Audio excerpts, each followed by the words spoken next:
कि मैं तो पहला व्यक्ति हूं जो सार्वजनिक तौर पर हर मंच से ये बात पिछले ढाई तीन वर्षों से, जब से मैं बिहार आया हूं, गांव में गया हूं, मैं घूमकर जो देखा मैंने, उसके आधार पर कह रहा हूं कि बिहार में शराबबंदी कहीं लागू है ही नहीं।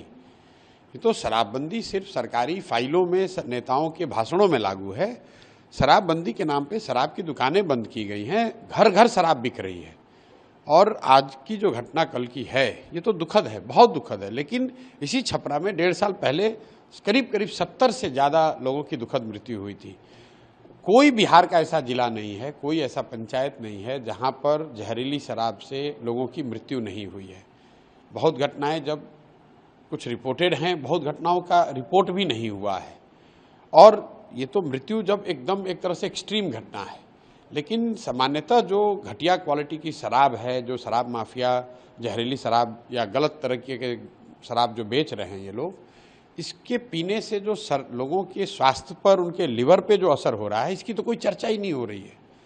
और ये जो घर घर बिकने वाली शराब है, कहीं ना कहीं बिहार के समाज को, बिहार की सरकार को ये समझना होगा कि आप शराबबंदी के नाम पर दुकान बंद किए हुए हैं, हर घर में शराब बिक रही है और जहरीली और गलत शराब बिक रही है। 10 रुपए की शराब 100 रुपए में बिक रहा है। और ये सारा कुछ का फायदा किसको हो रहा है? फायदा यहाँ के भ्रष्ट अधिकारियों को हो रहा है, यहाँ के भ्रष्ट नेताओं को हो रहा है। और जो बहुत बड़े पैमाने पर शराब माफिया है यहाँ पर, जो इस शराब के धंधे से 15 से 20 हजार करोड़ रुपया कमा रहा है, ये लोगों की मिली भगत है, जिन्होंने एक ये भौकाल खड़ा किया हुआ है कि शराबबंदी पब्लिक चाहती है, अगर शराबबंदी के खिलाफ बोलिएगा तो वोट नहीं मिलेगा। इसीलिए जनसुराज में हम पहले दिन से कह रहे हैं कि भाई वोट मिले या ना मिले, ये निर्णय, शराबबंदी का निर्णय बिहार के पक्ष में नहीं है, बिहार के जनता के पक्ष में नहीं है। इससे पहली बात कि कहीं शराबबंदी है नहीं, घर घर में शराब बिक रही है। और इस तरह के स्पूरियस लिकर से, जहरीली शराब के पीने से लोगों का स्वास्थ्य, उनकी मृत्यु हो रही है, उनके स्वास्थ्य को हानि हो रही है। सरकार का बिहार जैसे गरीब राज्य का हर साल 15 से 20 हजार करोड़ का नुकसान हो रहा है। और ये पैसा अधिकारी, नेता और शराब माफिया लूट रहे हैं।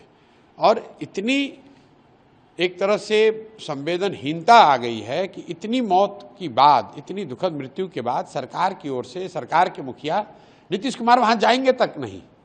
पिछली बार करीब 70 लोगों की मृत्यु जब छपरा में हुई, इसी जिले में, तो सरकार की ओर से कोई गया भी नहीं। कोई अधिकारी जाएगा, खाना पूर्ति करेंगे, फिर वही बात हो जाएगी। पूर्वी चंपारण में घटना हुई है, कोई बिहार का जिला नहीं है जहां ये घटना नहीं हुई है। बिल्कुल सरकार को पैसे की चिंता नहीं करनी चाहिए। सरकार में जो लोग हैं, जो भ्रष्टाचार से इसके जरिए पैसा कमा रहे हैं, उन पर लगाम लगाने का एक ही तरीका है, इस फर्जी शराबबंदी के कानून को हटाया जाए। शराब अगर बिकना है तो उसको रेगुलेटेड तरीके से बेचा जाए, ताकि कम से कम लोग गलत शराब ना पिए, किसी की मृत्यु ना हो।